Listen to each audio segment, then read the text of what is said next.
Hello, hello, welcome. Hey, I see people are joining. And this is the first session of the Research and Involvement series, part of STEP. And I'll just wait a couple more seconds and then I'll start talking a little bit more.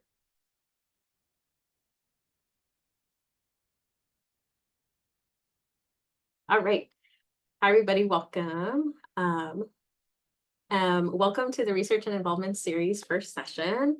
If you've been to STEP before, welcome back. And if this is your first time, welcome to the Research and Involvement series and to STEP. All right. If you haven't registered for STEP, please do so. Yeah, and here's a QR code to the STEP registration. We would really appreciate if you did register for STEP. All right. So this is a research and involvement series. So how this will work is this is a virtual webinar. So I can't see your squares, and you can't raise your hand in this webinar, but there is a Q&A feature. So if you did have questions throughout the presentation, feel free to do so. But yeah, the research and involvement series will go on in the month of August 13th. We will have our resume workshop. August 19th, research at UCSD. Let's talk research, topics, labs, areas, faculty, and more. And then how to outreach to faculty for research opportunities. So highly recommend registering for the research and involvement series so that you can attend all the webinar series. And I'll be the one to also host these webinars as well. All right. And one more thing is that while we welcome that you use the Q&A function, I know that this week is big on class registration. So unfortunately, we can't answer any questions about advising class registration in this webinar. So we'll be focusing more on research and involvement here. Thanks. Thanks, everybody. And then looking ahead for STEP, we also have lots of stuff happening this week. So tomorrow we have transfer talks. And then Thursday we have Transfers Connect in person. And if you can't make it to the in-person one, we have August 9th Transfers Connect virtually. All right, so today's topic for RNI series is getting involved at UCSD. So I'm going to be talking about internships, research, and experiential learning. So yeah, I wanted to introduce myself. My name is Elizabeth Vasquez. I'm the Research and Involvement Coordinator. My pronouns are she, her, aya. And I work at the Triton Transfer Hub. So in my role, I connect transfer students to research and experiential learning opportunities. So if you wanted to get involved somehow at UCSD campus, I'd be that person to kind of connect you to resources based on what your interests are, what your needs are, right? Career-wise. And in this series, I'll be hosting the Research and Involvement series for August. And yeah, you'll learn about ways to get involved and all things research at UCSD, and then also some resume support as well. All right, so I wanted to get us started with what is experiential learning? And so at UCSD, experiential learning builds bridges between academic, co-curricular theory and practice by creating opportunities for students to learn by doing, right? So you can engage in experiential learning through internships, research, volunteering, study abroad, community engagement, entrepreneurship, right? So any experiences on campus that is going to give you, the ability or the opportunity to learn something by doing something, that's experiential learning, right? And it's a broad term, so it goes to internships, research, right? And experiential learning is important, right? Because it helps you build skills, technical skills, soft skills, and especially is gonna give you the tools to be successful post-graduation too, right? Whether that's you're thinking about grad school or doing research post-graduation, going into a full-time role for your career field. Experiential learning, is gonna aid you in that process too. So, yeah. All right. And so I made this wheel map about experiential learning at UCSD, right? And there are so many opportunities on campus that this visual actually isn't a complete list of every possible option for experiential learning at UCSD. It's only some of them, right? So this isn't like an exhaustive list. You might find something at your time at UCSD that might not be included in this, but just wanted to bring awareness to the types of experiential learning opportunities that there are at UCSD that you might want to engage in the next couple of years here. Great. And so for the first part of the wheel, we're going to focus on research. And I'll go ahead here. And later this month, I'm going to have another webinar on just research. So these things that you see here, right, these topics about research, I'm going to go much more into detail at a later webinar session. So I highly recommend, if you're really interested in research and you're like, research is going to be my thing at UCSD, yeah, please join us for our future webinar on just research. Yeah, so, and again, these 4 ways aren't just the only ways to get involved in research. Probably the most common ones, right? As research and involvement coordinator, this is what I see students getting engaged with. So again, this isn't an exhaustive list.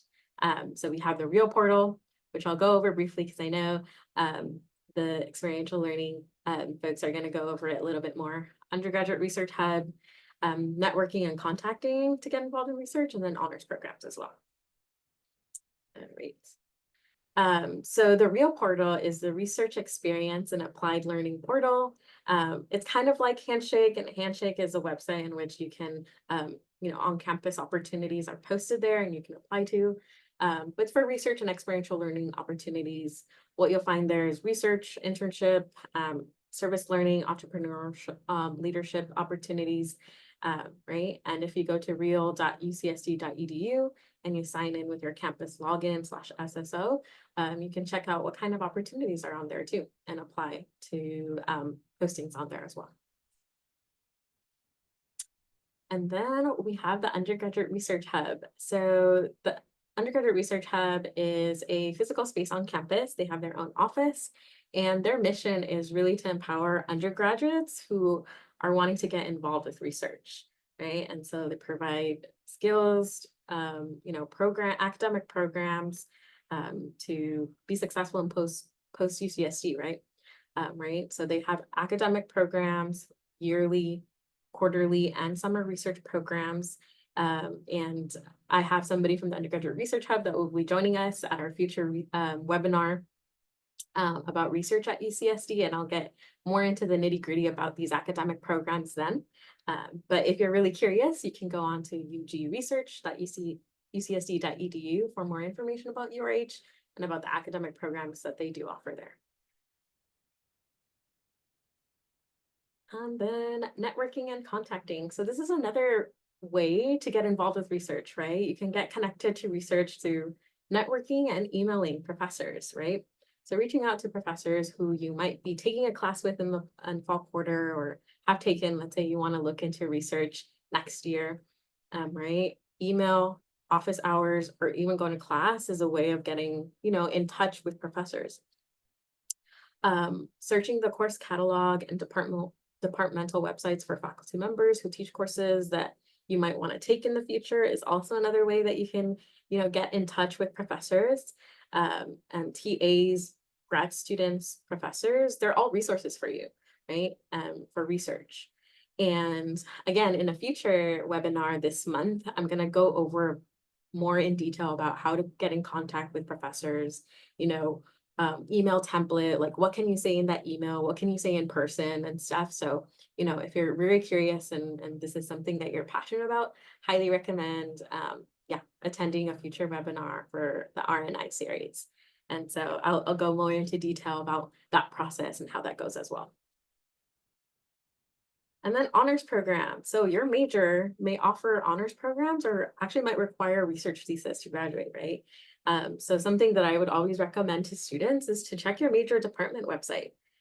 Sometimes they might have recommendations for internships or research for students in your particular major, right? So one example is the psychology. If you're a psychology major, the website is psychology.ucsd.edu. Right. And with the search, you can find that the psych department actually has an honors program. and they're offering info sessions in the fall if this is of your interest. Any psych majors out there, so if you're interested in research and your psych major, I would check back on your major department website because they will have some info sessions in the fall if you're interested. And a bonus is that Six College actually has an experiential learning requirement, and that may be you may be able to fulfill that with research as well. So yeah, there's different ways to get involved with research, whether it's through your major, possibly through your college as well, and varies. So yeah, research is everywhere. All right. And next is study abroad. The study abroad department on campus has lots of opportunities for going abroad and taking courses or doing some type of experiential learning abroad. These three here are not the only ones that the study abroad office offers. They're probably like the most three common ones. So I'll go ahead and talk about each about them, but just know that, again, this isn't an exhaustive list, just to give you an idea about what type of study abroad programs and yeah, like what they can do for you. So we have study abroad, global seminars, study abroad, global exchange, and then UCEAP, which is the University of California Education Abroad Program. All right, so global seminars. These are UCSD summer session courses that are taught by UCSD faculty. And they're typically like small groups up to 28 of mostly UCSD students, and the programs are typically about 5 weeks long. So we have global seminars, and then I'll talk about global exchange soon. So it's easy to kind of confuse the two, but I always say an easy way for me to remember is global seminar, summer, global seminar, summer. So that's how I kind of distinguish the two or try to remember it. So some fast facts about global seminars. Credit type, you can get 2 UCSD courses done, which is about 8 UCSD units. For financial aid, you may be able to apply UCSD San Diego summer grant, Pell Grant, and unused federal loans from the prior academic year. And this is also subjective based on your financial aid package. So I highly recommend getting in touch with a study abroad advisor and then a financial aid advisor. And I'll talk a little bit more about how to get there once I get through these couple of slides. But again, that is subjective. The language is usually taught in English, so courses are typically taught in English. And in terms of timing, again, summer session 1 or 2, but it's most commonly they happen during summer session 1. If you have more questions, globalseminar@ucsd.edu is a good email to have. So when do you apply? Applications for global seminars open November 1st. There is an early bird deadline that's February 1st. And the recommendation is to apply earlier to get a better chance of getting a spot in your first choice program. And applications are accepted on a rolling basis, first come, first serve, until each program is full. And then there's a regular deadline, which is March 1st. The summer 2025 programs, so a year from now, next summer, have been announced. And you can see a list of each of the programs that will be offered at studyabroad.ucsd.edu. All right, global exchange program. So it's different to the global seminars. This is exclusively for UCSD students, and the global exchange program is a partnership between UCSD and universities abroad. Right, and it's opportunities for all majors. A couple of fast facts: the credit type is transfer credit, right? So the courses that you take at this university abroad can transfer over to UCSD. For financial aid, UC, state, and federal aid may apply. So again, this is subjective based on your financial aid package. Language, mostly English programs, and then the timing, it could be fall, spring, semester, academic year, and then the summer is for internships and research only. So meaning that you probably wouldn't take any courses during the summer. It's just kind of internships and research work that you would be doing. So how does it work? You can stay regularly enrolled at UCSD while going abroad, pay regular tuition and fees, and access to the usual financial aid that you would have at UCSD. And then a lot of major departments have pre-approved courses through these programs. So you might be able to have like an easy transfer of one course you take abroad that could possibly contribute to your major requirements, right? And this varies from major to major and department to department. So when do you apply? Deadlines for this one varies. Most fall deadlines are March 1st-ish. Most winter and spring deadlines are October 1st, and that's kind of coming up. So if you check studyabroad.ucsd for program deadlines, they might have specific ones depending on the program that you're interested in. All right, and so the third one is UCEAP Education Abroad. So what is UCEAP? It is the study abroad provider for the whole University of California system. So UCEAP have a wide variety of programs, including immersion, special focus study, language, culture.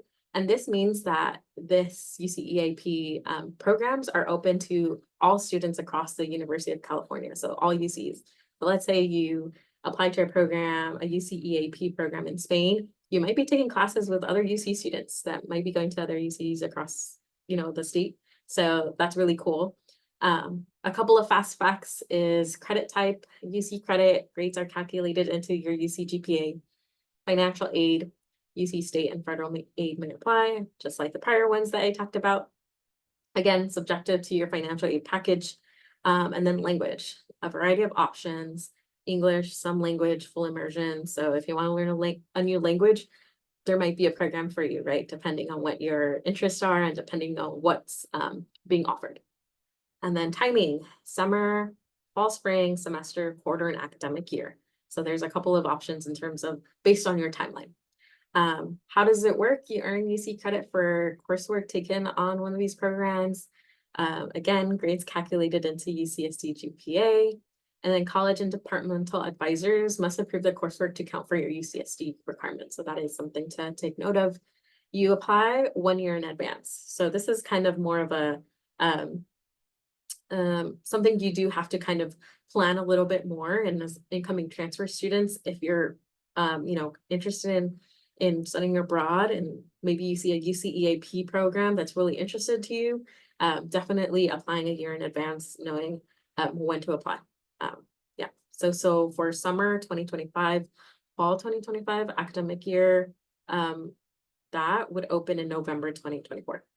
If you're looking for winter 2026 or spring 2026, that would open April of next year, right? So I'm really getting ahead and letting you know of these deadlines. And the deadlines that I just mentioned are approximate dates. Please continue to check studyabroad.ucsd.edu.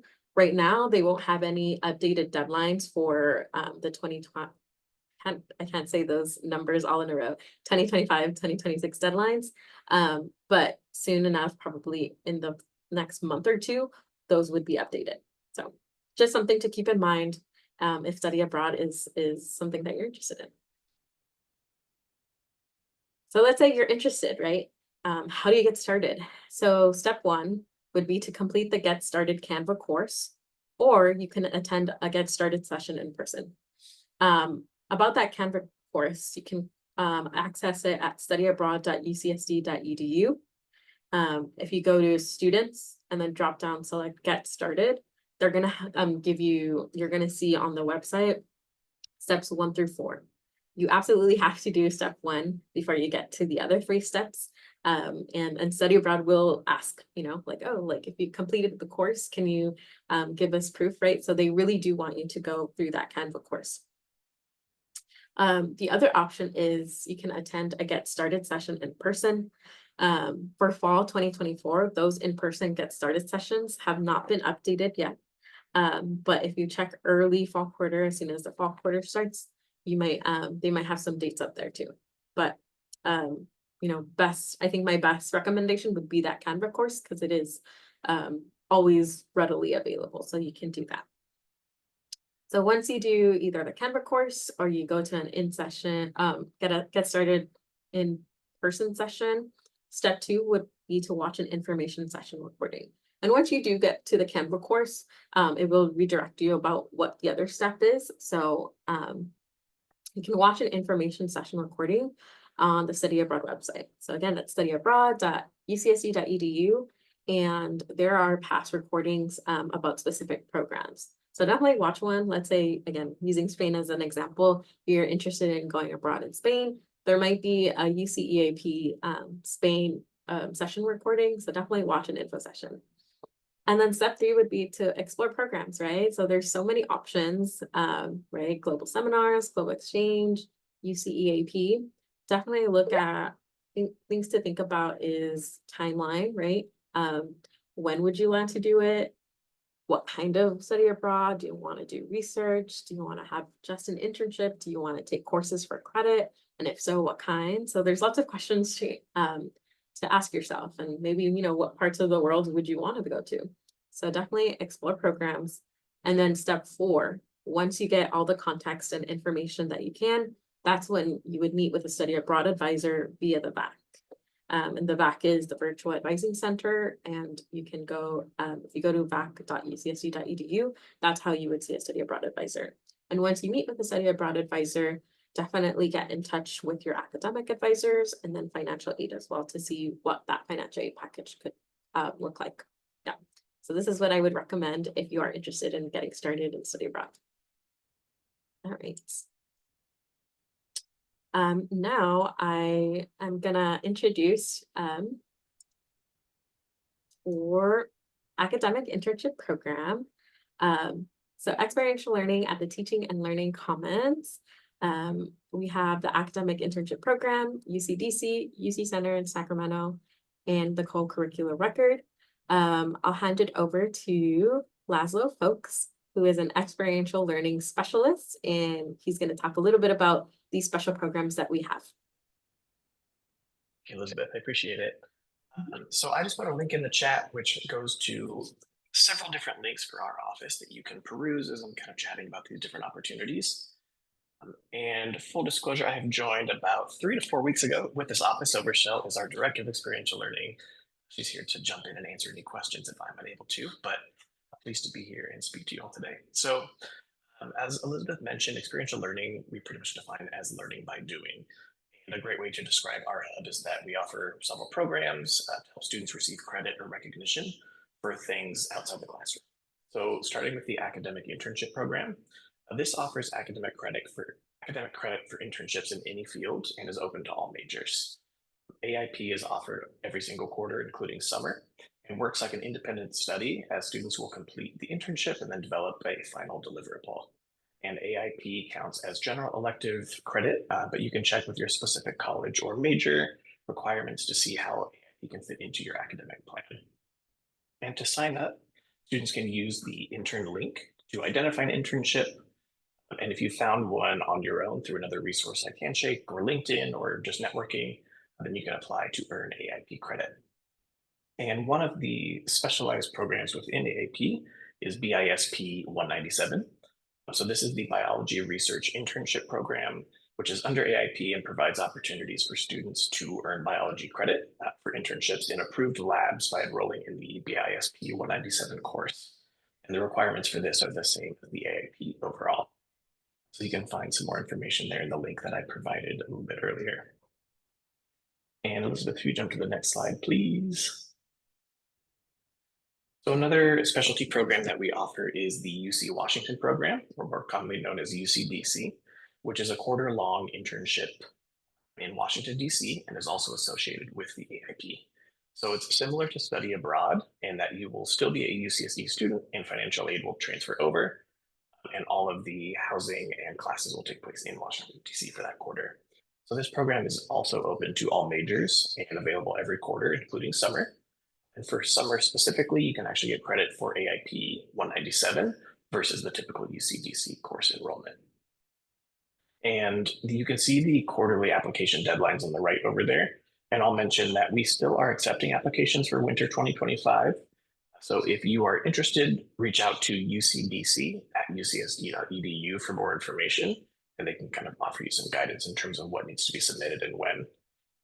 And then also just to let you know, we offer a $1,000 scholarship for all students who end up enrolling in that program too. We can jump to the next one. Thank you. So the other program that is somewhat similar is the UC Sacramento program. So it's UC Center Sacramento or UCCS. And this program is another quarter-long internship program which takes place at the California State Capitol in Sacramento. And so UCCS offers special course tracks such as education, law, health policy, and more, and is similarly associated with AIP. So for this program, there's more support for students to get connected with internship sites through UCCS as opposed to UCDC, which is a bit more independent. And you can see those same quarterly application deadlines there as well. If we jump to the co-curricular record, thank you. So the co-curricular record is an official UCSD transcript that highlights student involvement and achievements in opportunities beyond the classroom. So each opportunity that is included here includes a brief description and the competencies or skills developed, and those are listed on the official transcript. So this is a great opportunity for students to highlight the skills that they've learned through these various experiences and opportunities that could be used to highlight your skills as you're applying to jobs or graduate school applications. And this is kind of a tangible record of everything that you've achieved and learned along the way. And so if you actually have an on-campus position, those are also listed in the co-curricular record, and you can go in and add your position so that you can get recognition for that once it's been completed. You can see information there about how to log into the CCR portal, as well as the different categories of opportunities that are listed there. And you can actually log in with your SSO using the link tree that I put in the chat too. And then last but not least is the REAL portal. So Elizabeth mentioned this up top as well. This is another program managed by our office. And so it stands for Research, Experience, and Applied Learning Portal. It includes research, internship, international service learning, entrepreneurial, leadership, and other co-curricular opportunities to help students build those real world skills and applied knowledge that's gained in the classroom. So this is updated regularly. As you can see that there was a position that was just added today. So students can go into this portal, create your own profile to find opportunities that are in similar interests as yours and use competencies that you're looking to develop. And you can see on the left there, the filters that you can search by, things that are open to first, second year, third year, fourth year, by a specific department, as well as if they are paid or unpaid, and the amount of hours that you're looking to work. So this is a great way to get connected with other opportunities and build that workplace experience on your resume as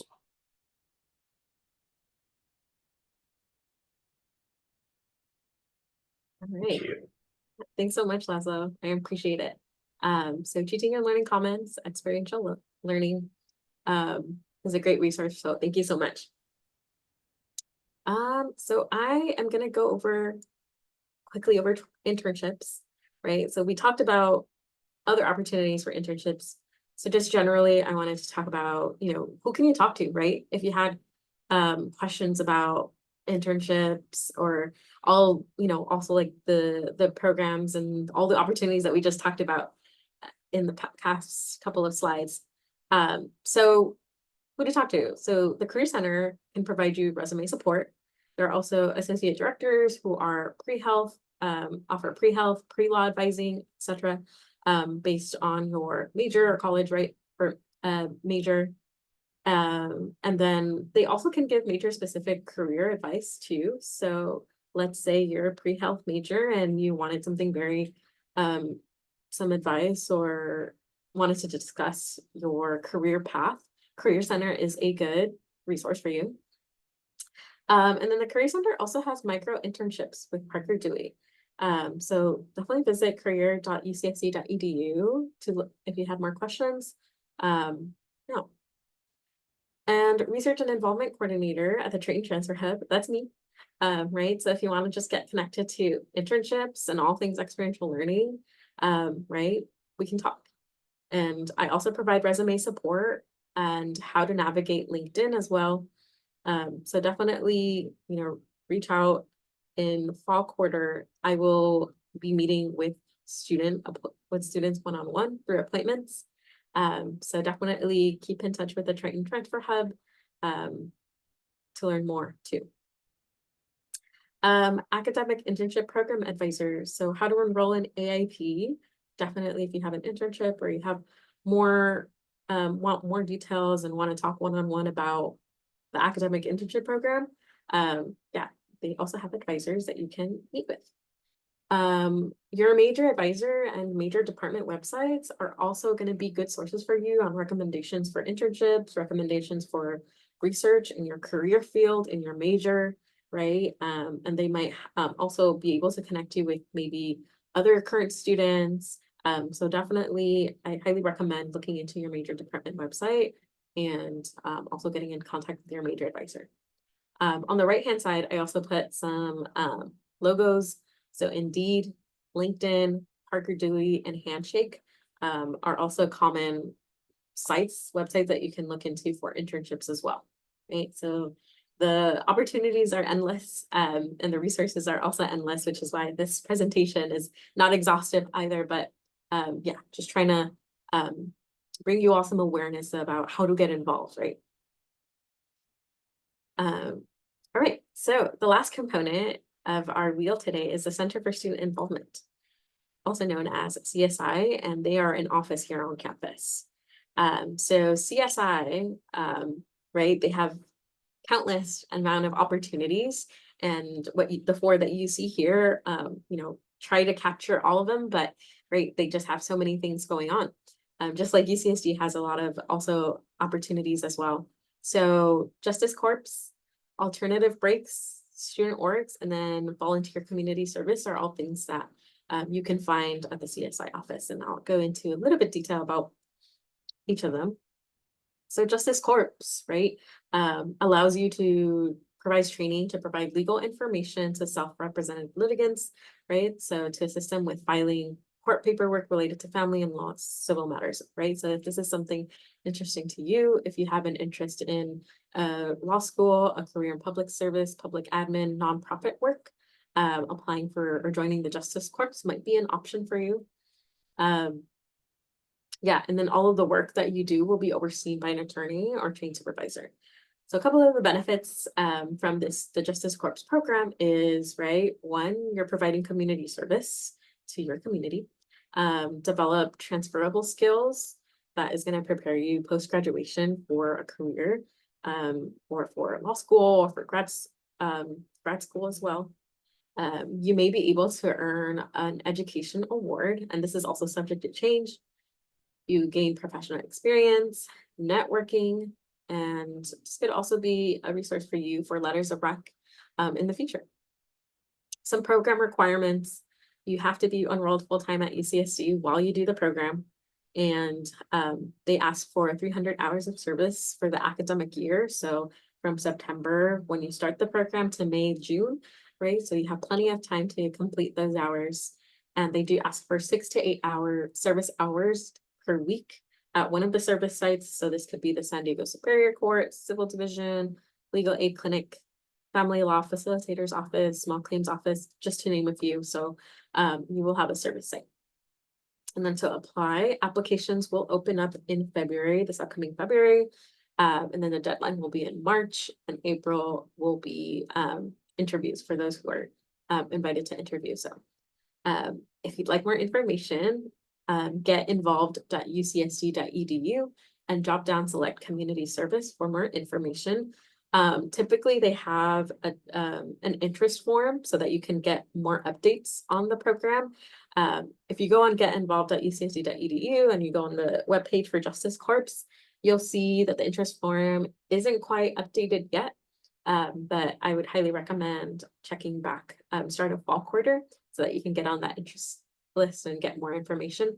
But either way, their website is a great resource too.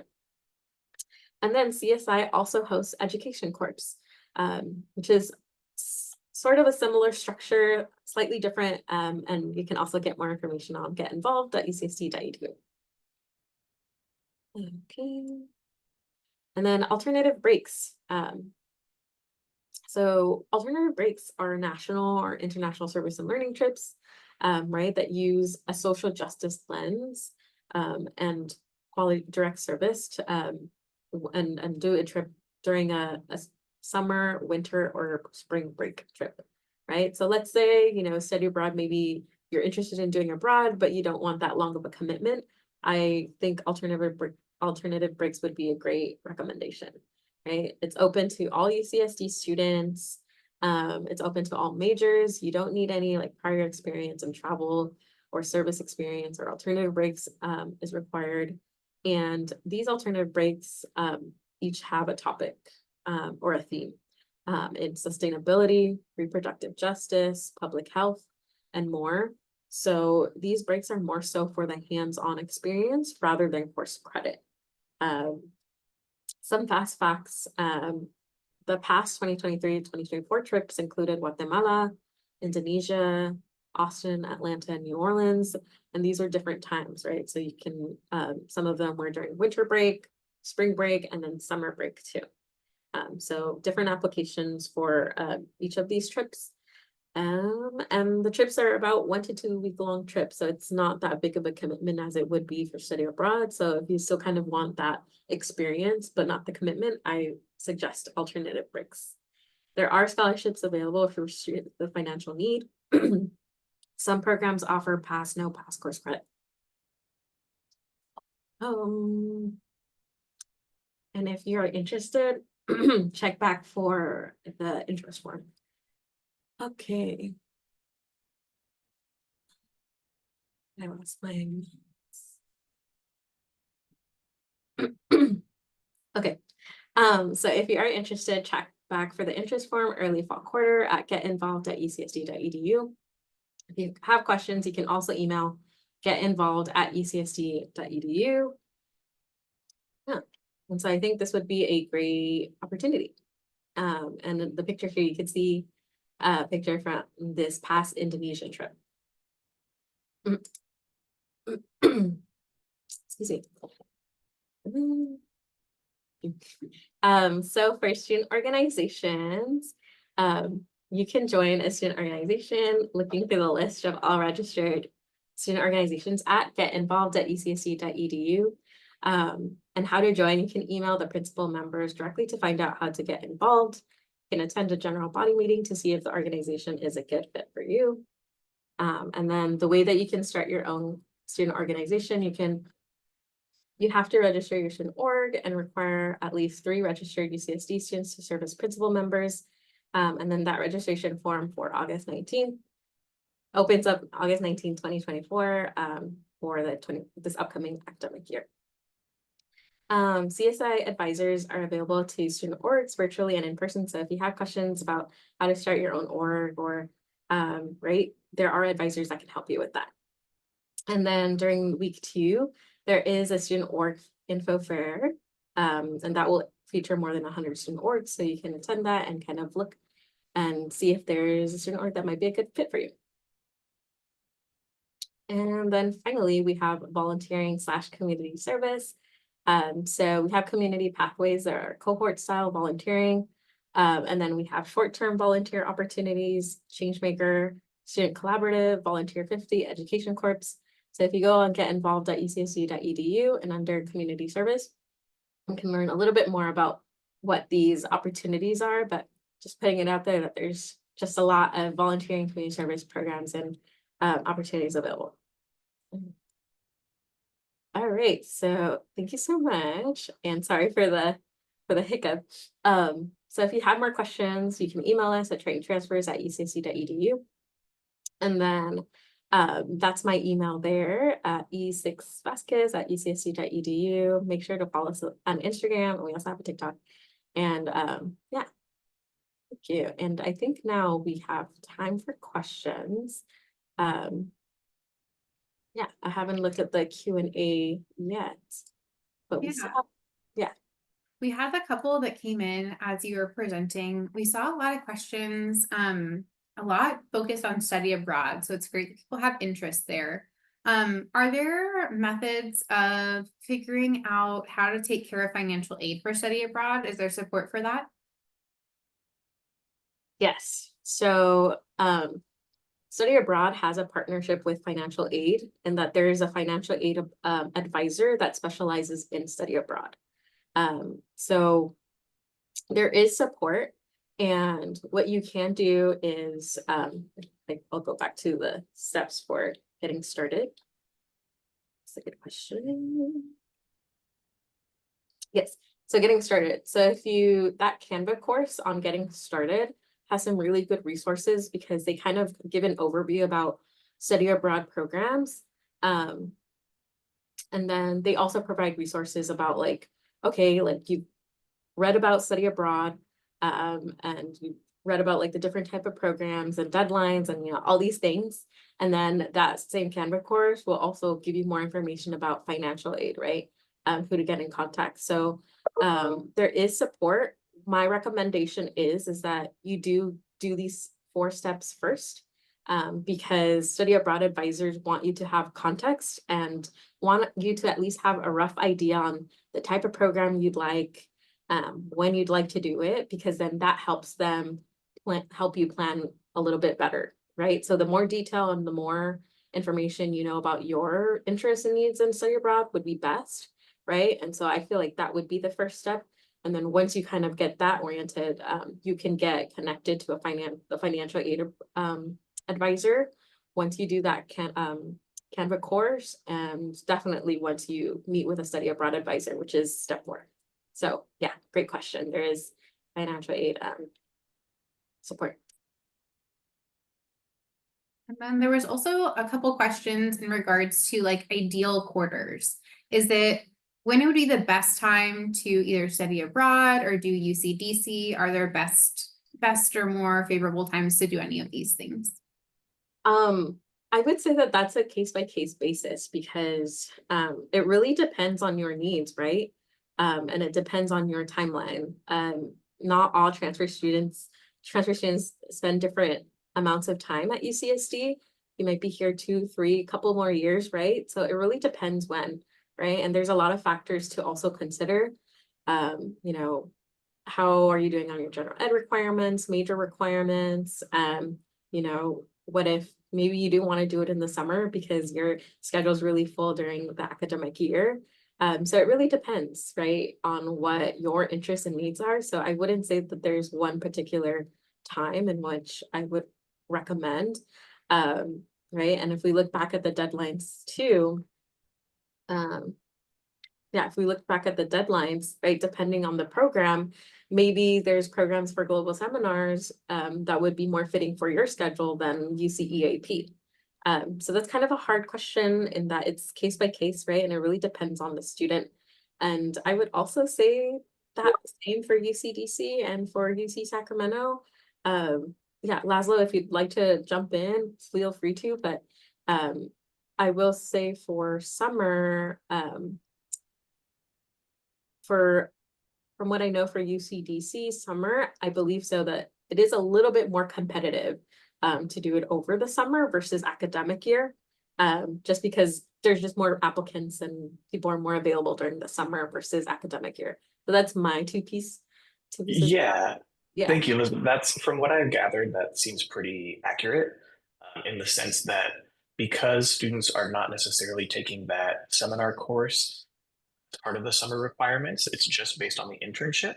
And then students from all over the country typically are taking less classes over the summer. So that means the internship sites are flooded with applications from all different universities. So it sounds like there is a lot more applications both within the San Diego campus as well as just applicants kind of for all the internships available in DC. So that's definitely accurate from what I understand. And then on that kind of that topic, while you're on that page, it shows that there's a GPA threshold. Folks were asking, do they have to finish their fall semester or could they apply during fall and their transfer GPA would be considered? How does that process work? Correct. Yeah. So as long as they have the 90 units, students are able to apply during their fall quarter and use their previous GPA from the transfer institution. Perfect. Is that the same for research programs and things as well, Elizabeth, or is that slightly different? How does that work? To apply to research programs, so a lot of, at least the URH programs don't necessarily have like a GPA requirement, and to do research just in general, GPA isn't a requirement, and also experience isn't a requirement either, right? So a question or concern I get a lot from incoming transfer students is how can I get involved with research if, you know, I've never done it in community college or your prior institution, whether you're at a UC, CSU, right? So you don't need that research experience, and typically you don't need a GPA or a threshold to get involved with research. Yeah, so that's my answer for that. Can I just make a quick comment relevant to the transfer experience? When you're thinking of your units, you might be coming in with 60 semester units. The way that's going to work as you transfer in is that UCSD will, anything that comes from a semester to a quarter will be multiplied by 1.5. So if you're concerned about being short on unit count, it's likely because you're not accounting for that 1.5 multiplication, because there is a minimum threshold to be accepted into UCSD. So likely if you are accepted, you have hit that minimum unit as it is, but that 1.5% conversion might be what's missing for folks. Mhm. So when we say 90, we're talking about quarter units. There was another question here about asking if there's mentorship programs for students here at UCSD that are transfers. Just in general mentorship. Mhm. Yeah, so I would say that a good source for mentorship would probably be the Triton transfer peer coaches, right? And mentorship could look different in but if you wanted some guidance on like how to navigate campus, you know, advice for the best places to study, you know, where to buy the best food or stuff like that, or even stuff like, you know, how to balance classes, like what do other UCSD students do. I highly recommend meeting with our transfer peer coaches, and that they are current transfer students and have at least 1 year of experience at UCSD. And so I think that would be a good source for mentorship. Definitely. Great question. Those were all of our questions or themes that we saw throughout the chat. If there's folks who are still on who want to keep asking questions, we'll keep reading them out for Elizabeth, but that was a lot of great information. Yeah, I see a question. Do we still keep our housing at UCSD if we're studying abroad that quarter? That's a good question. I actually don't know the answer to that question. So definitely, I think study abroad might be a source for you, but from what I know is that if you work with academic advising and study abroad advising and financial aid, they might give you more information about how like that housing requirement goes. But that's a good question. I want to say if like, you know, you have arrangements with the campus, then you might be able to come back to your to some type of housing at least. Maybe not the same place, but definitely study abroad. Mm-hmm. That is one of the big benefits of living on campus, is they tend to be more flexible with those things. Mm-hmm. We have another chat that looks like it's more for Laszlo, mentioning that the winter UCDC Sacramento application is open now. Would these students be able to access if they're incoming transfer students? I would recommend emailing the AIP at aipinfo@ucsd.edu so that you can get specific up-to-date information. As you can see from the deadlines listed on the right, there's kind of a soft deadline or the priority deadline for enrollment for each quarter, and then a final deadline. So I know that we are working towards the final deadline for that. So both in terms of the timeline as well as being potentially short credits, I think that person responsible for that account, his name is Keith Tyndall, he would be able to provide more accurate information that's kind of up to date for that particular quarter. And I will say, related to the housing question that Elizabeth answered previously, my understanding is that similarly for UC Sacramento and UCDC, if you're working with all of those offices that she mentioned, including your college, typically they are able to save the space for your housing, but it might be in a different location. So it sounds fairly similar to study abroad as well.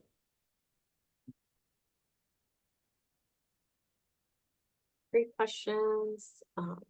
We still have about 7 minutes, so I'll be on if, you know, questions keep off coming up, but yeah, that's all our questions. And thank you so much, Laszlo and Rochelle, for hopping on the call. Of course, it was great to join. Thanks, everybody. Yeah. I'll go ahead and stop our recording, and then if any additional questions come in, we can hang out for another minute, Elizabeth. Sounds good. Thank you. Mm-hmm.